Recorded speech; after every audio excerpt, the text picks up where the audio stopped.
السلام علیکم ناظرین، کراچی سے آپ کو دیں گے اہم ترین خبر، جہاں پر جمعے کے روز ایک انتہائی افسوسناک واقعہ پیش آیا ہے۔ اور کراچی کا کون سا علاقہ ہے جہاں پر یہ واقعہ پیش آیا ہے، اس حوالے سے مزید کیا ڈیٹیل سامنے آ رہی ہے۔ CCTV فوٹیج سامنے آ چکی ہیں، اہم شخصیات کے جاں بحق ہونے کی اطلاعات آ رہی ہیں۔ اس حوالے سے ڈیٹیل کے ساتھ میں آپ کو آگاہ کرتی ہوں۔ میرا نام ہے عائشہ قادر، خوش آمدید کروں گی اپنے تمام تر دیکھنے والوں کا، اور امید کرتی ہوں آپ کا تمام تر لوگ خیریت سے ہوں گے۔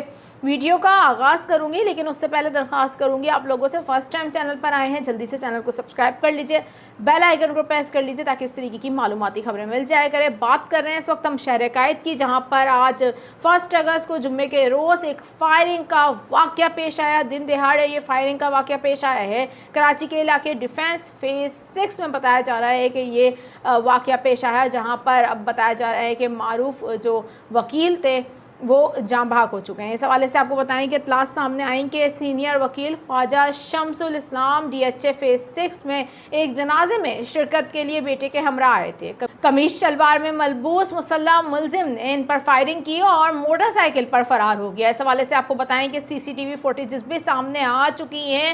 خواجہ شمس الاسلام کو پیٹ میں جبکہ ان کے بیٹے کو کمر میں گولی لگی۔ سینئر وکیل اور ان کے بیٹے کو فوری طور پر قریبی نجی ہسپتال منتقل کیا گیا تھا، تاہم خواجہ شمس الاسلام زخموں کی تاب نہ لاتے ہوئے دم توڑ گئے ہیں۔ اس حوالے سے وہاں پر موجود عینی شاہدین کے مطابق فائرنگ کرنے والے شخص نے چہرے پر ماسک لگا رکھا تھا، جس کی وجہ سے اس کی شناخت نہیں ہو سکی ہے۔ پولیس کی جانب سے یہ بتایا جا رہا ہے کہ جائے وقوع سے 2 خول اور ایک گولی ملی ہے، جسے تحویل میں لے لیا گیا ہے۔ DIG سعود اسد رضا کا اس حوالے سے کہنا ہے کہ ابتدائی تفتیش جاری ہے، جس کے مطابق جھگڑے کے دوران فائرنگ ہوئی، تاہم واقعے کی مزید تفتیش کی جا رہی ہے۔ اس حوالے سے آپ کو بتائیں کہ خواجہ شمس الاسلام ایک کافی ایکٹیو وکیل سمجھے جاتے تھے، اور یہ کافی ایسے کیسز تھے جو سول کیسز تھے اس میں مہارت رکھتے تھے۔ اس کے علاوہ 2024 میں بھی ان کے اوپر ایک قاتلانہ حملہ ہو چکا ہے، جس دوران ان کے ہاتھ پر گولی لگی تھی، اور آج کراچی کے علاقے DHA فیز 6 میں ایک جنازے میں شرکت کے لیے پہنچے تھے، وہاں پر ایک بار پھر سے فائرنگ ہوئی ان کے اوپر اور یہ جاں بحق ہو چکے ہیں۔ اس واقعے کی CCTV فوٹیج سامنے آ چکی ہے، جس میں دیکھا جا سکتا ہے کہ مسجد کے اندر وضو خانے کے قریب ایک شخص فائرنگ کرتا ہے اور فوری طور پر فرار ہو جاتا ہے۔